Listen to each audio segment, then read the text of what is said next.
one Friday night, and as you want to do, I came down here with my big motorbike with the lights turned off, and where I went to turn to the right, I miscalculated, as I did one time at Ohinimutu, and next thing my big motorbike was in the long drop.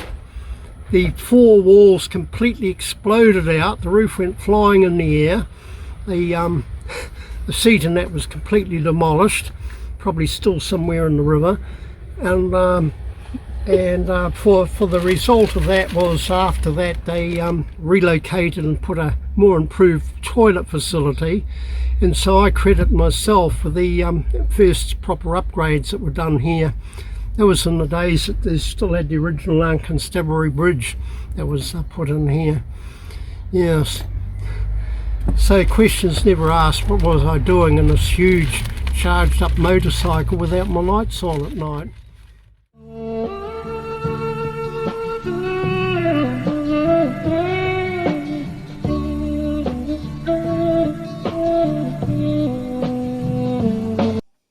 Tēnā koutou e hoa mā, nau mai tauti mai ki taupo moana record keepers. Ko Jeffrey Addison tēnei, it is July the 30th, 2022.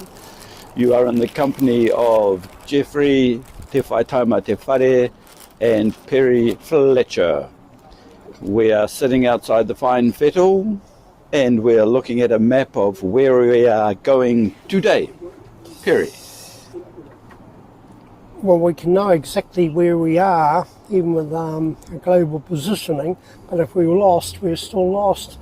So here we're at the fine fettle, approximately here, and we're going from here to overlooking Cherry Island, just down the river here. That headland pit is called Whakaaro. The other side is we have Reed's Farm.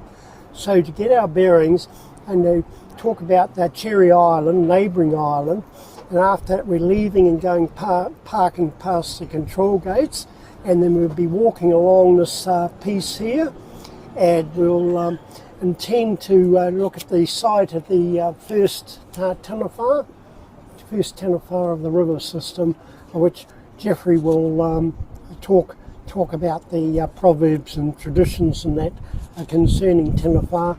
There was a similar tenafar living a similar name by Aratiatia, but for that we'll then get back to a car, drive past Reed's Farm area and carry on, and we tend to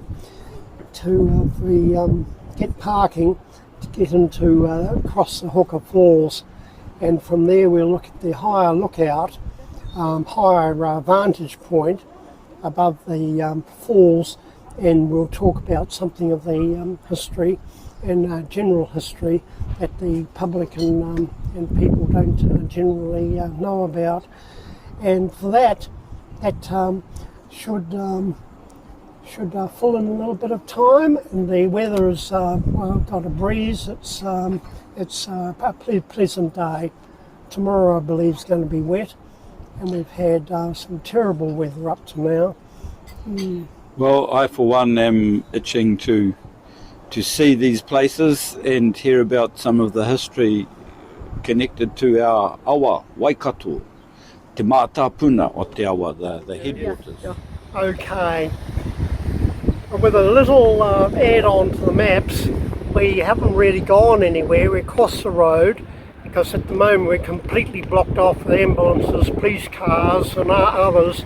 There's been an accident with 2 cars, and we're completely unaware of. But we're going as a additional thing to look at the original cemetery, the Constabulary Cemetery, early settler cemetery that was placed here. So we're going to have a look at the old graves and comment on a few people that were buried in the place. The cemetery we're going to was put here in 1874. So without further ado, we'll around, and by then the cars might be removed and we'll be able to go out to our first port of call after that. Jeffrey's made a comment way back 1874 about having a cemetery placed here. We're well away from the Redoubt area in the Garrisons, and quite a little way from Tongariro Street. In 1874 they decided to put the Settlers Cemetery here, corner of Ruapehu and Spa Road. Is there a gate we can yes, around the front? Yes. Yes, I mean the Spa Road must be one of the busiest streets in Taupō now. And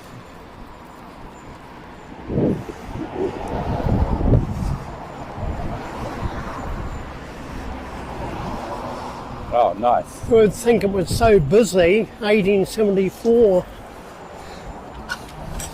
You come through, you get through.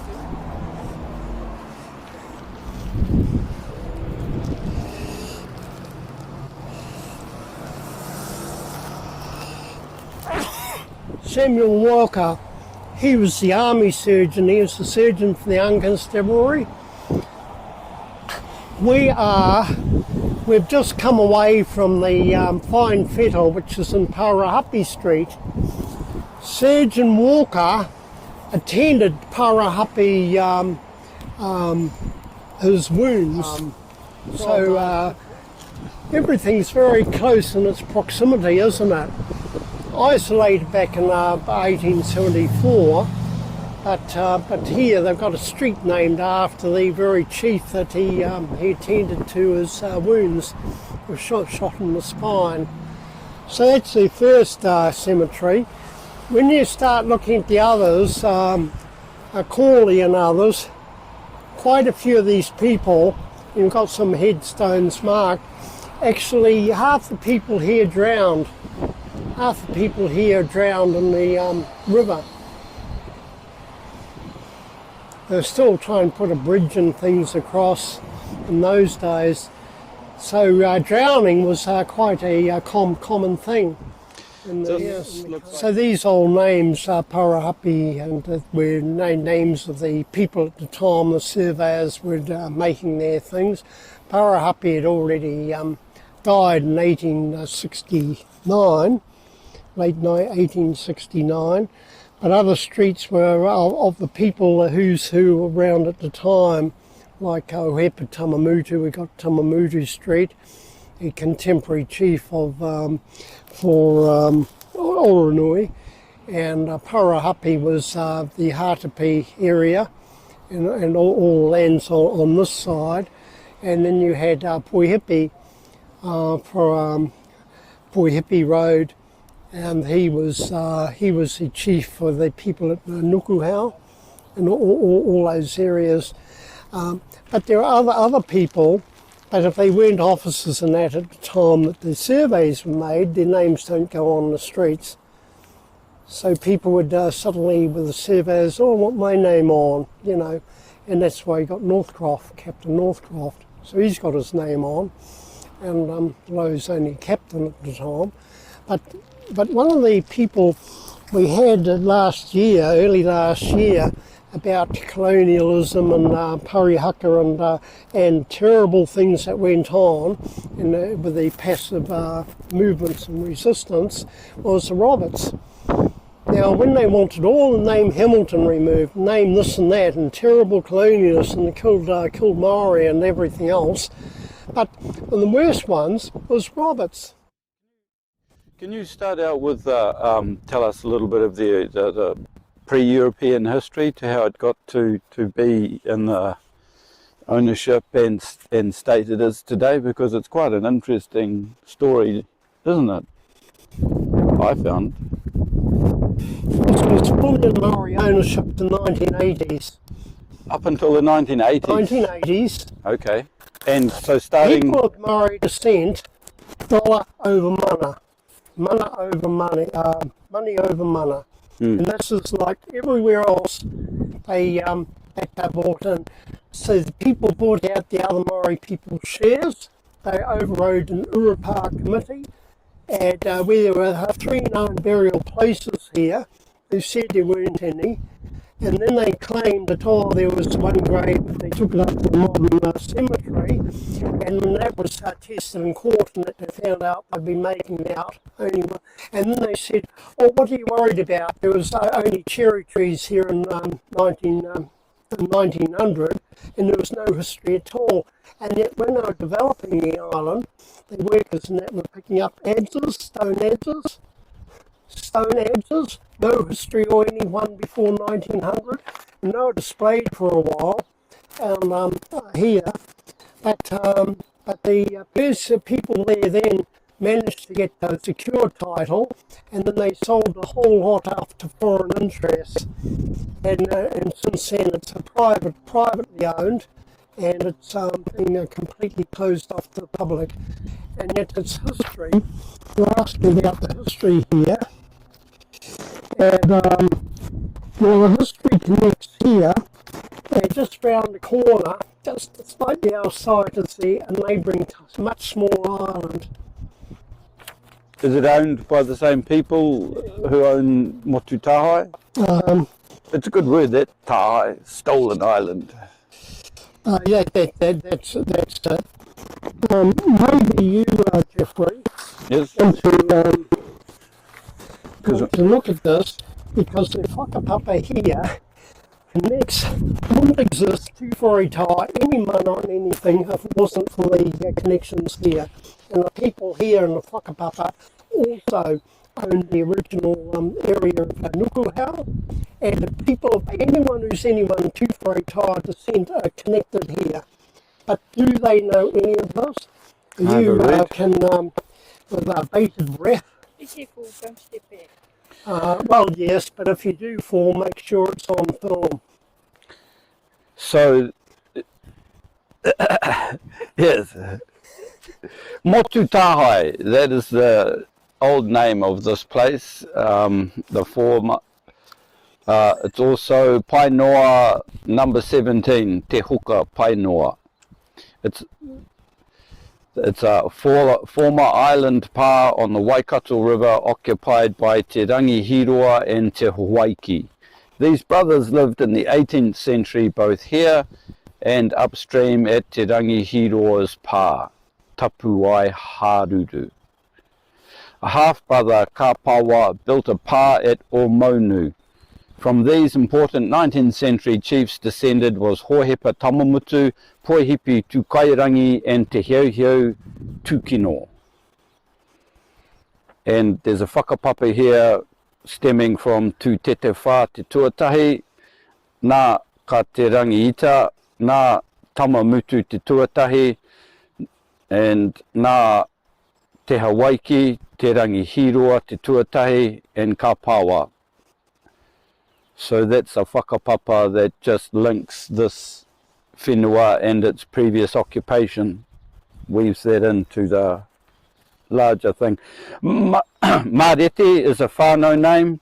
Marete is the daughter of Ngā Nehu, who is buried on this island, Motu Tahai. There were 2 whare put up. One was called Whakatara and Ngā Ranga, which were on this island as well. It was also a burial place for Ngāti Karetoto, including Te Waitawa, the mother of Poihipi Tukairangi, who also lived on this island. And the source of this is folio 289 in the Māori Land Courts. It's also the burial ground of Ngā Nehu and other ancestors on Motu Tahai, a place of historical significance and spiritual and emotional association for the present Māori owners and their families, and for other Māori people. It is an obligation of piety of the present Māori owners and their families to perpetuate the memory and protect the urupā or burial grounds of the original owners and of Ngā Nehu and other ancestors. So, was this information all derived from the Māori Land Courts? No, from submissions by the burial committee here, were panicking over that a Maori would dare to even sell it to foreign interests. So Got a whole box there's a of- nearby island, and I think that's the one you just referred And to. if we go to one side, we might catch sight of it. Sweet. And this island is called Whakamorore Island. Rore meaning a snare or a trap, mo meaning to fix or fasten. Words. And you're just seeing that other little island coming into sight. Oh, I see. Yes.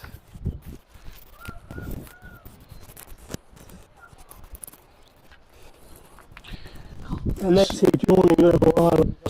And even that little island is approximately 4 acres in size, so that's even a sizable island. I wonder who is that owned by the same owners of Motu Tahai? Look, I'm not sure now. Well, it could be a place we could claim Whaitaima and settle. Well, you're getting pretty special in the areas I'm taking to you want to settle. Yes. And you haven't been to a fraction of them yet. Well, even if I just settle in my imagination, I've settled something.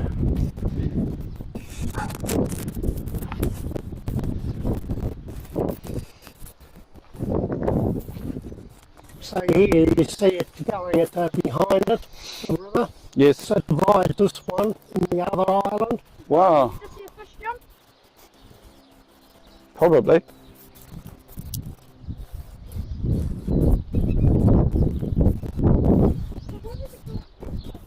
The river's going down stream from control gates around the corner. As they got the sewage treatment plants planted here. Is that what that is? So it would be very high at the moment, wouldn't it, the river? It's With because of all all the rain. we've had. This would be almost at peak height. Normally you see the lions of the lower been operating the river. Hmm. So I've taken a good vantage point. Yes, it is. You blink, you wouldn't know. That's true. But it's true that many of the corners and the little nooks and crannies all have their little secrets.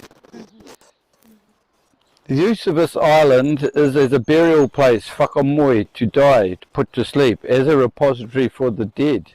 Hemi Henari Poihipi's daughter is buried there. There was a fishery at one stage at Whakamorore Island, and also a diving place, a kōriri. A man called Rangi, or a woman, I'm not sure, Rangi TeWhare died there. So both Motu Tahai and Whakamorore there were parasites on both these motu. And who would know today? But the thing is, that Maori committee, they sneered at them, nothing before 1900.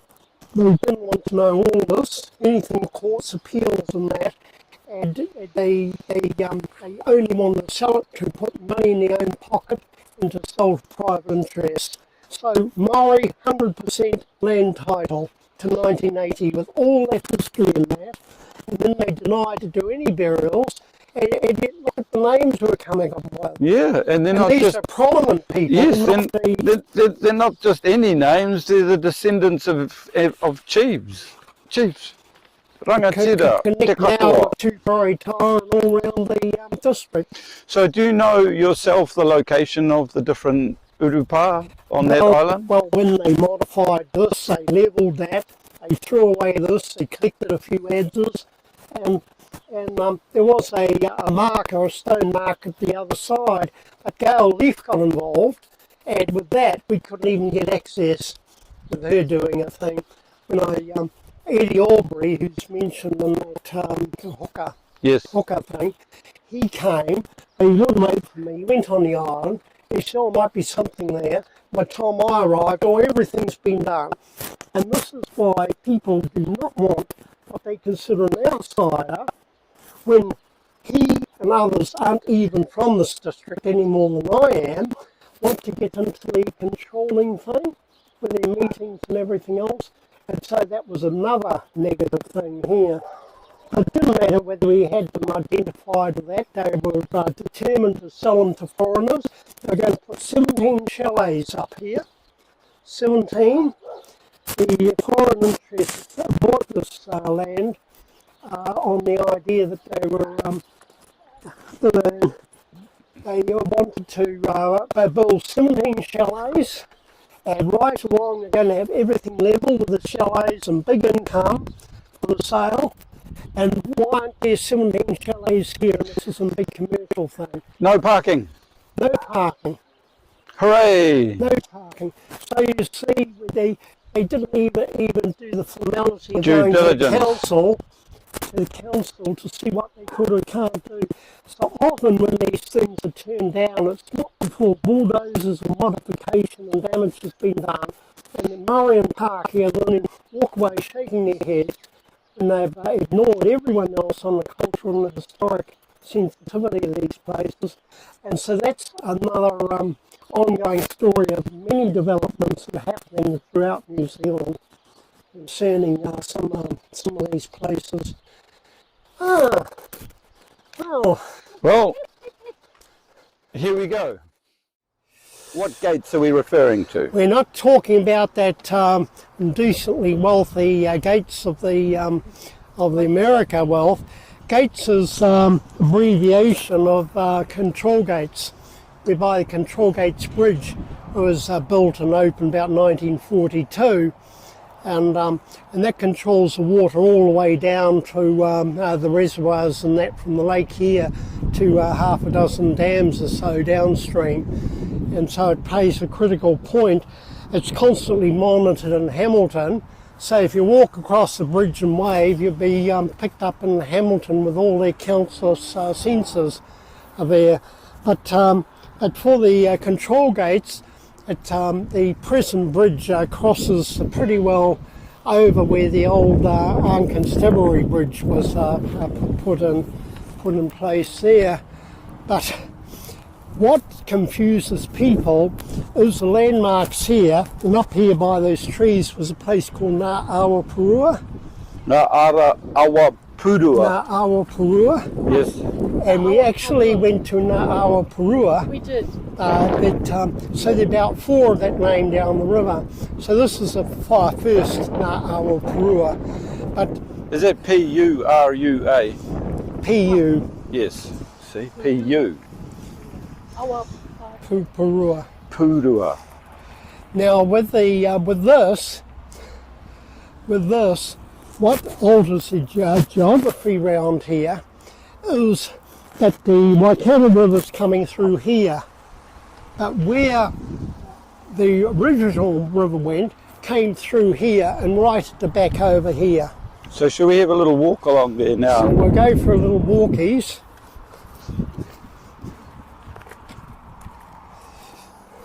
We can actually follow this track and then look over the banks.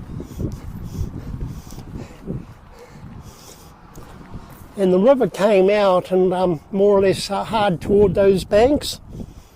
Those are the that formed the boundary of the old river bank. Wow. So that's where the original course of the Waikato River went out. So that all changed when the control gates were put Control in? gates were put in and have altered the old river. So some clever Maori will say, oh, this and that was by the river banks, and they got the wrong side and landed out. But then when I was asked about giving names and different things, they didn't want to know about it because it had what they considered some of these related to tapu, tapu subjects, or wahi tapu, and can't have this, can't have that. So the information was withheld and wasn't passed on.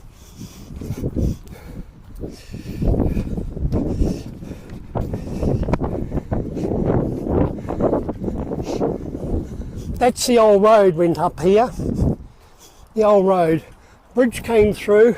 That's just the gut of the old road. That up there? Up there. Wow. And the old highway came up down here from the Hooker Falls Road. Came down here and through at one time. And then the road here connecting toward Nukuhau wasn't Norman Swiss, but it was had another name. I think it was Awaroa, but now they've taken that name away and they've got a middle of nowhere in town, which is meaningless as to its association. Well, it's in Waitahanui, that's what they call Awaroa, is between, it's a 5 Mile Bay basically, is Awaroa, is the Māori name for that stretch of land. Well, our trail here, always think the natural Waikato River was here, not on that side. So our journeys have been taken to places that are altered, both naturally and through man-made modifications. Yeah, well, that's a big one, altering the mouth of the outlet. That was probably because they thought they could raise it over longer, you know, like a dam. Well, they did. I mean, it's been raised twice since the control gates were put in, and in fact it makes a mockery of Doc's assertion that the erosion around Lake Taupo is natural, and yet there's nothing natural about the level of the lake at all. A lot of gravel here, haven't they? You think they've closed all this to the public. One time a lot of people used to come down here for kayaking, very popular. So did they close it down because too many people were staying overnight? No, I don't think it was so much staying overnight. It was just people using and probably rubbish dumped and probably accumulation of things.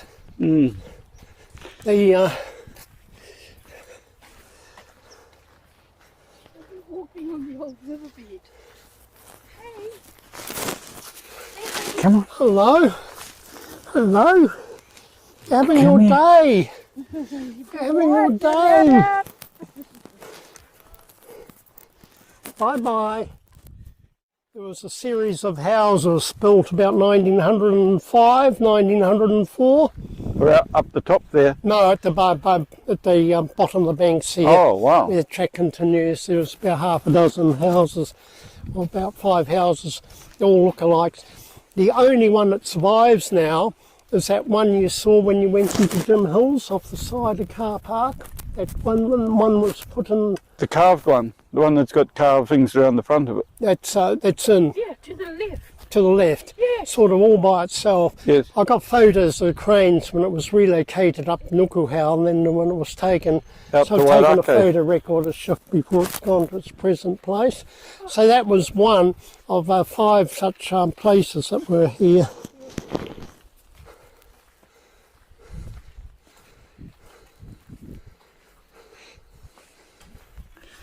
Right, I'm sensing taniwha. I don't know about you, Perry, but Are you taken with that elongated thing with all the spines on its back? what do you mean?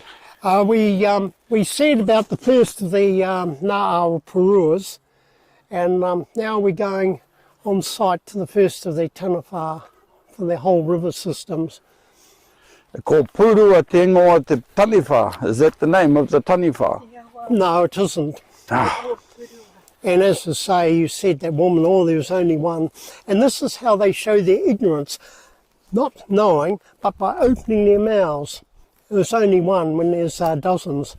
Of taniwha? Yes. Yes. And so each generation it belittles themselves with either making things up or just saying there's nothing else but what I say. Well, I don't see anything on these signs to indicate the habitation of a taniwha. This is where I used to slip in the canoe. And you see how the river comes here, Yes. and that came out. This is very high at the moment. It came out, and the bypass comes out here. So the old river came out through here. Yeah, but this is definitely good. It's a would make a beautiful place to bring your waka to if you could get them past the Hooker Falls. Well, they didn't. They had the independent ones Yes. along bits of stretch, smaller, not big waka. Yes. Big waka were only used for the main thoroughfares. But around this corner here, and try and get my bearings, I managed before this was altered and modified to take the odd photo. But you see coming out here, and there's some flexes back here. Yes. And that was the site of the TeWhare wheel. You mean it's one of its layers? Or? No. They were pretty jealous. They kept their own little areas. Yeah, that's what It was only Horomatangi one time he sneaked down there for a while. But others, they just kept to their strict areas. That a TeWhare took one of the forms during a time when it has claimed some humans had the ability to turn into a TeWhare. A TeWhare may also have various forms attributed to it. The form which any TeWhare assumes includes natural objects such as bubbling pools or rākau, logs. One such guardian spirit took the form of a log just downstream from the original bridge and former river course near the Taupo control gates.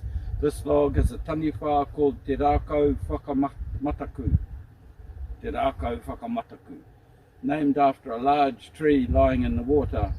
Te Rākau Whakamataku is the first named TeWhare downstream of Lake Taupo outlet for the Waikato River. There was an old Māori fishery nearby, also the Ngāwa Purua Pā on the opposite bank. So when we're talking about Ngāwa Purua Pā, When it swung around that way, yes, that's how we're looking more to that hill. that's where it was. Okay. Ngā mō kaia kauhi, ngā mō kai a kauhi. Ngā mō kai a kauhi is the name for another rākau TeWhare in a creek before the Aratiatia Rapids.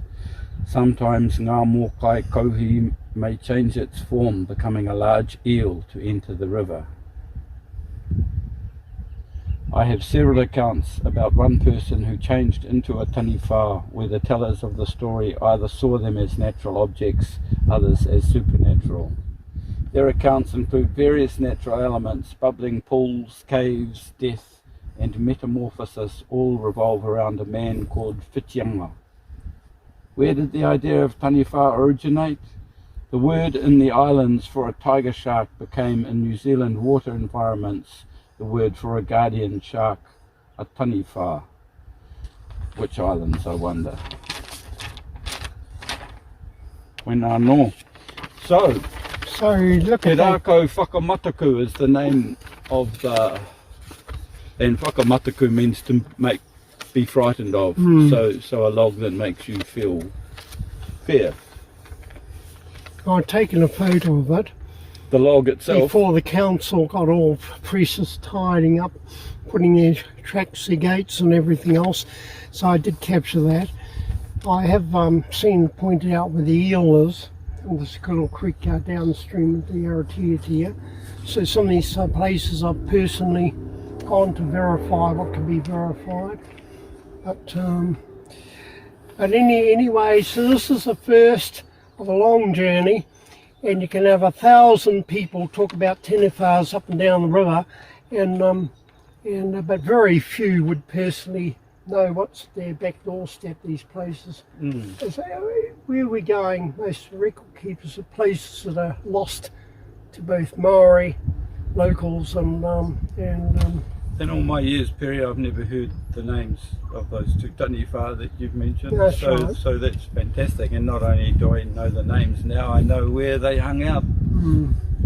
So that's, thank you. We'll go a little more walkies. Development got too carried away. Things could get looked and modified.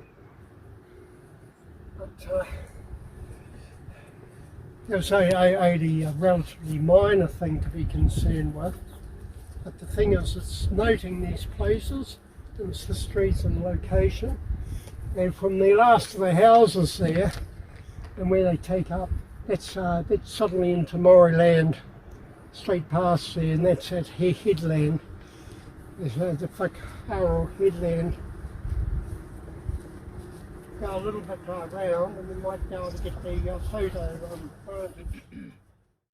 So we're at Reed's Farm now, or as it is now known, Hipapatua Reserve, and we're at the far end of the reserve, and this is the site of Something. A tupuna's whare, you were saying, Perry. It was actually had several uses in the past. It was Pahi,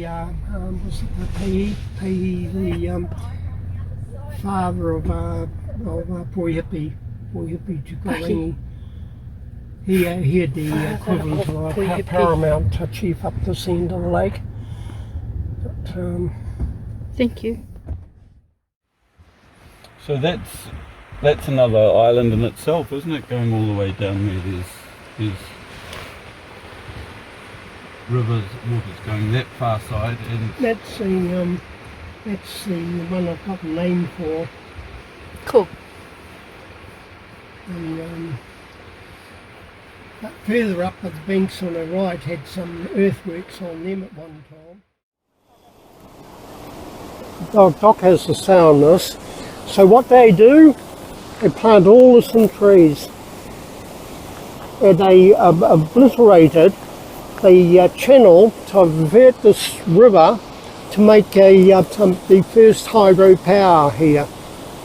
That was done with for the Wairaki power station. And you could see that channel, that drain, well preserved, and it went over and ran a turbine at the falls. And all Doc does is cover anything of historic interest. And that's like Opepi anywhere else. Obliterate, no record of any of the history. And for industrial history, that was an important thing they put in. We'll just bear in mind this point before the falls. There's a rock here.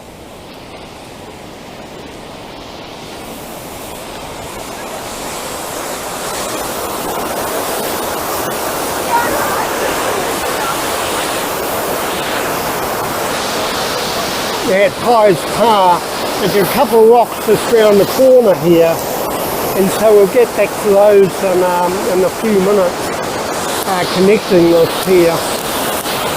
And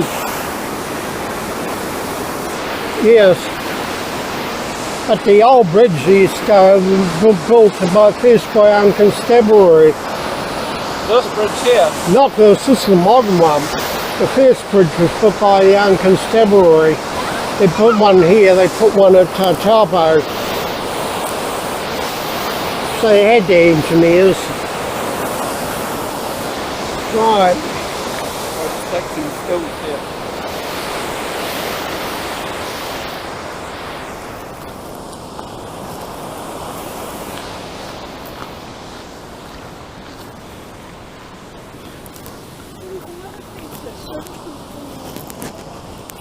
These are all natural.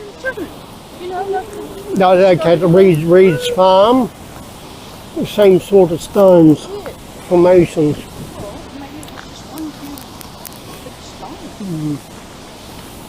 That's lava flows, you know, in the past.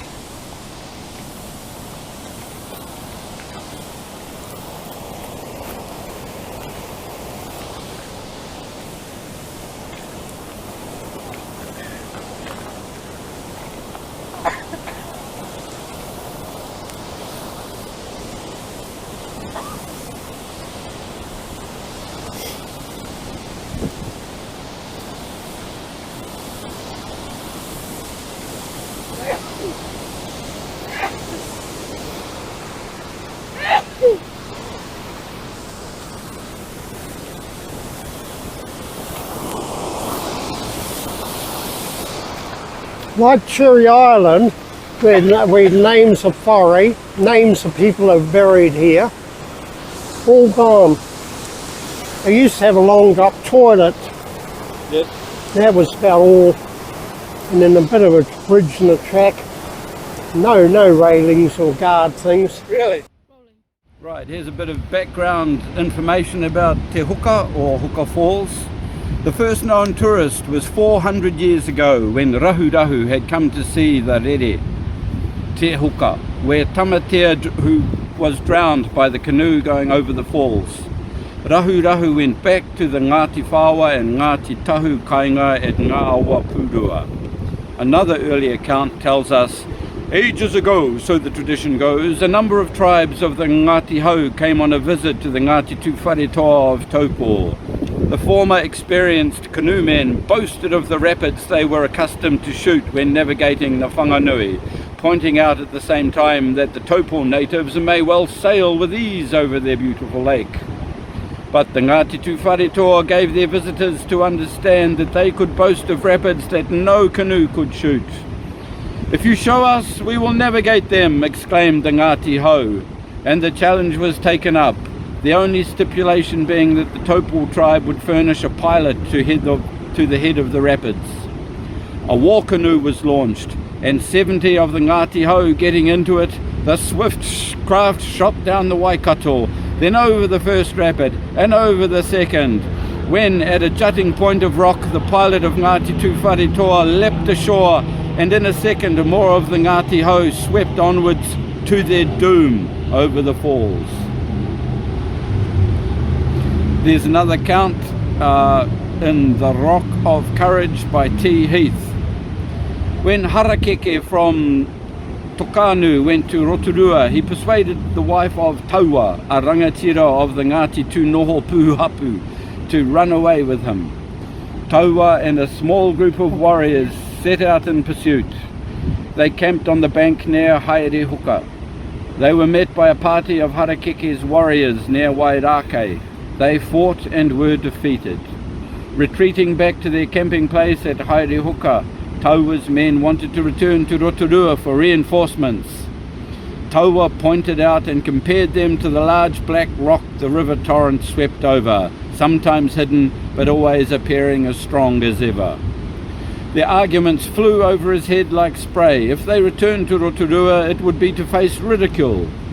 The warriors went back to the battleground and found the TeWhare enemy at a short distance to the south. Taua and his men charged and routed the enemy, inflicting great loss. Taua's wife was restored to him. Taua took the name of the rock that had inspired him, hence the name of the descendants of Taua Haere Huka.